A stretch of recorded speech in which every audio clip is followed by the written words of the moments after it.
Hi, Joyce Vaudreuil here with CVC, talking with Ken Kaplan, and we're here with the first of 3 days of rock and roll motorcycles. It's wonderful. It's called Rockstock. How did this get started? Joyce, thanks for coming tonight. This is in memory of Woodstock, which was 50 years ago this summer, the biggest rock festival ever. So we're honoring that tradition by having Rockstock right here in Rockville. We have 13 bands playing this weekend. This is an annual event we're going to have every year. So far, we've had people from 4 countries and 17 states show up. And that was just from one club that showed up, the Red Knights. We had 70, I didn't count, 70 some odd motorcycles. And we took a survey, and guys are coming from all over the country for this. There's one of the finest collections of motorcycles here in the world at the New England Motorcycle Museum.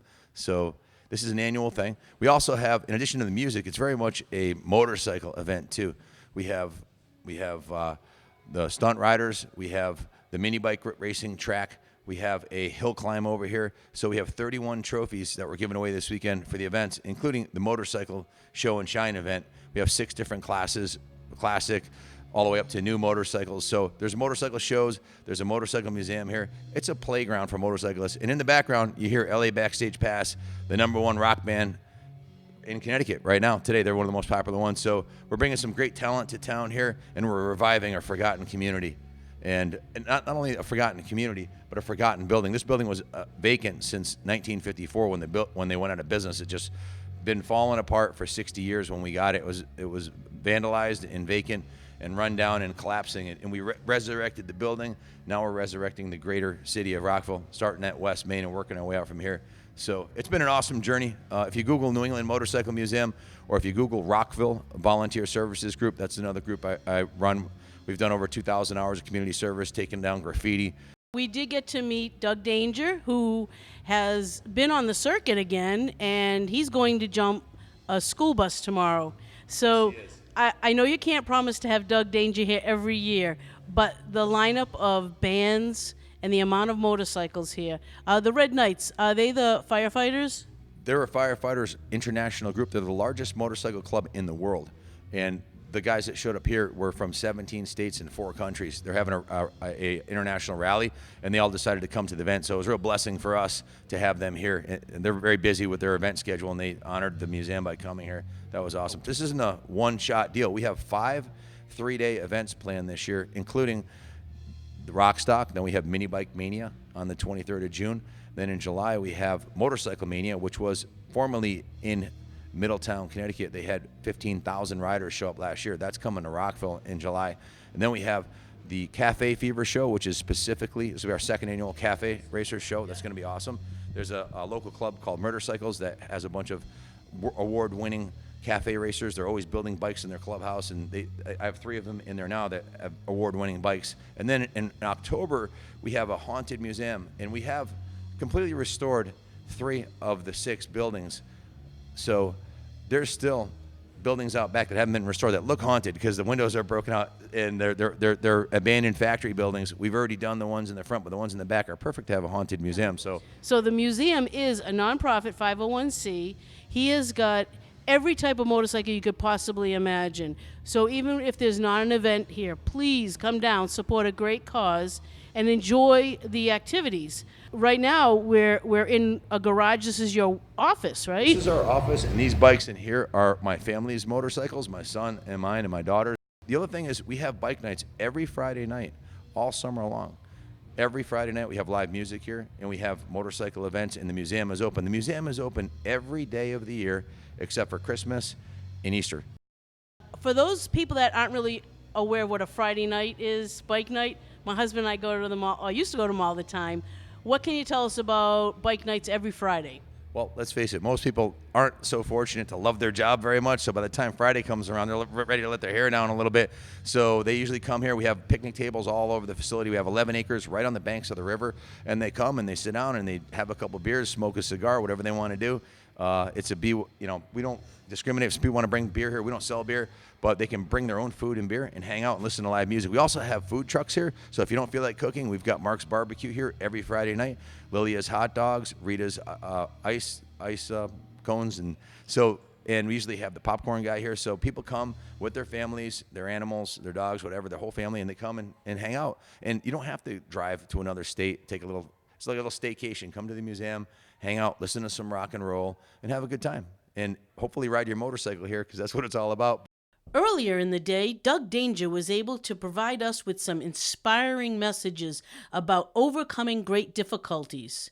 He also regaled us with wonderful stories of how he got started as being the world's famous daredevil after, of course, Evel Knievel. Promoter from Thompson Speedway called me. He says, "What I'd like you to do," he says, "can you do 10 cars for us?" I said, "Sure."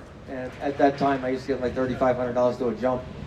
He says, "I got $10,000 for you. The hog rally is going to be putting on a show down here." I says, $10,000? I says, "What do I got to do, light myself on fire?" He says, "No." He says, "You got to jump a Harley." I says, "I'd rather light myself on fire." He says, I says, "You can't even buy a Harley for $10,000. He says, "Well, if you can figure out a way to do it, call me." So I walked through the showroom of the motorcycle shop, and we had just taken in a 1987 883 Sportster. And I sat down on it, and I says, "What the hell, it's only 10 cars. I called him back, I says, "Look, if you guys will buy this bike, I'll do the jump, and then I'll give you the bike back, and you can sell it. Get your money back out of it." He called the hog rally, and they called right back in a couple minutes and says, "Yeah, we'll get the bike, we'll do it." So I went out, did a couple of jumps on it. I went about 20 feet, and I said, "I'm a dead man." I hit and I bounced and never hit the bottom of the landing ramp. So I did a couple more jumps. I got out to about 30, 40 feet, and I just says, "We're just going to have to wing this one and go."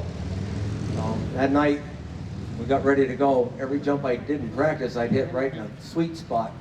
So it was as smooth as it was going to be, and it was horrifying. So I went out, I brought the bike up to speed, and for some reason, I had let off going across part of the track.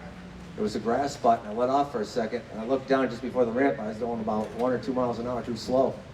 I hit the safety ramp, bounced, and I never even hit the landing ramp. I bounced, I crashed into the ground, the bike wobbled all over the place, and I hit the throttle and hung on, and I pulled it out, and I'm sitting there screaming at myself for going 2 miles an hour too slow, and then I realized I was still upright. And I'm like, "Yahoo! Man, here comes 10 grand, man." So I rode over to the crowd, and seeing me jumping on a stock Sportster with the headlight and the blinkers and the big sissy bar in the back and everything, they were going crazy. And I went up to the promoters afterwards, and I says, "Where do you want me to leave your bike?" He says, "Why don't you put it in the back of your truck and take it home?" I says, "What do you mean?" He says, "You really don't think we would sell that bike after you jumped it over 10 cars, do you?" He says, "All you need is somebody who was down, and then they would blame it on something that was damaged by the jump." I said, "So you just want me to keep the bike?" So I got 10 grand and a free Sportster. So I had a great deal on that one, had a great time. Really made me a Harley fan at that time. Now, folks, if you guys ride, if you know anything about motorcycles at all, I think most of you guys do. He's talking about a bone stock 883 Sportster. He jumped 10 cars with it, okay? I wouldn't want to jump over that concrete pad 10 feet and he jumped 10 cars. And I'm a pro motocross racer. This guy has a heart that he's not afraid of death, you know, so just unbelievable. And you know what he did it on. Well, when you talk about death, I'm not going to tell you I'm afraid of death, but when I went to the doctors, I was in Australia touring, and I kept getting, I couldn't stay awake. I kept taking naps in the afternoon. I was going to bed at 7 o'clock. I was sleeping until 10, 11 o'clock in the morning. I didn't understand why I was getting so tired. So I went to the doctor. I had a lump in my throat, and I thought that I had gotten bit by something. So the doctor, they kept me in the hospital 10 days. And finally, like on the 7th or 8th day, they said, "You know, we're going to do surgery and take the lump out and find out what it is." They had a nurse sit on each one of my arms, a doctor sit on each one of my legs, and they cut it out while I was still alive, still awake. And it was one of the scariest. I thought I was going to die over there. They took it out, and they says, "Well, we got good news, we got bad news." I says, "What's the good news?" I said, "It's not cancer." And I'm like, "If that's the good news, man, how bad is the bad news going to be?" I said, "What's the bad news?" He said, "We got no idea what it was." So when I came back to the United States, I went to my doctor. I told him what happened. He says, "If that lump comes back, you make sure you get right in here," because it sounded like cancer to me. So it came back in about a month, and I went in, and they did a CAT scan. He says, you have a tumor in your neck again. He says, I'm going to take it out. They scheduled emergency surgery. They took it out, and what happened was, because they had operated on me in Australia, taken it out, not done any radiation or any chemo or anything, it had already gone to all my lymph nodes. And he says, I think I got it all out, you just need a couple shots of radiation. So he scheduled an appointment with me with the oncologist. I went there, and when I went up to talk to the oncologist, I says, hey, how you doing? My name's Doug Danger. He says, sit down. And I made a joke out of it. I says, don't say sit down. That usually means it's bad news. I'm just here to get a couple shots of radiation. He goes, it's not good news. And he told me all the different stages of cancer. And he said, you're stage 4. He says, you have 3 to 6 months left.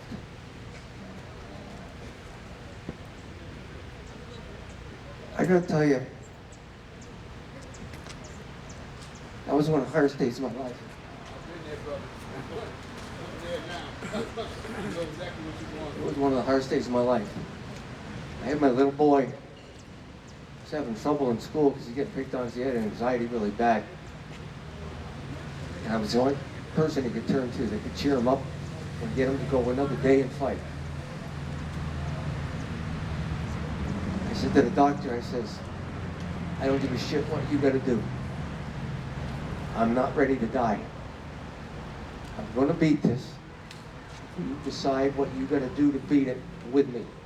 Tell me what to do, and we're gonna win. And he says, you got the right attitude, let's go at it. And he called me the day before I started chemo. He said, I just came from a service that they had over at UMass, over in Worcester, a conference, and he said, they've got a new type of chemo, and if you were 5 years older, I wouldn't even give it to you because it's gonna kill you. He says, it might still kill you. He says, my college asked if you want to take a chance with it because they're having really good luck with it. I says, let's get it going, man. Sign me up. When can we start? He says, I had you scheduled for Monday. I got a bag for you on Monday. I went through about 6 weeks of chemo, and I'm going to tell you it was probably some of the roughest time of my life. I had hit a cement wall head first at 55 miles an hour. I was in a coma for a month, and I'd have to say that this was just as bad as that was.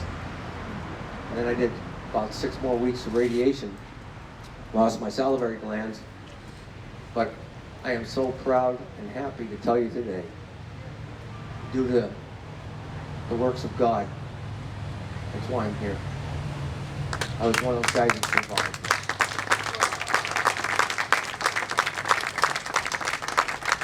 I can tell you right now, the biggest thing that I can say to any of you, there's times in your life when the whole world's going to have their foot on your head, they're going to be pinning you down, and you think you can't get up. I want you to reach out, bite that foot, kick them in the balls, and say, you're not holding me down. I will always, always, always come out on top. And if you have that attitude in anything you face in this life, you will always win. I don't care how bad things ever get. Suicide is never an option, because when you do that, you will never see another sunny day. You will never have another chance to come back. When I had my head injury, I was in a coma for a month. I had to learn everything all over again. I had people picking on me so bad, I had thought suicide. And I just knew that if I did that, I'd never have a sunny day again. And I kept fighting, and I kept fighting. It took me years. I got my talent back on the motorcycle again. I learned how to ride again.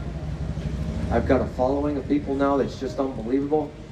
I've got kids looking up to me and making positive decisions in their lives because of things that I've said to them. Big kids too. But I just want you to know,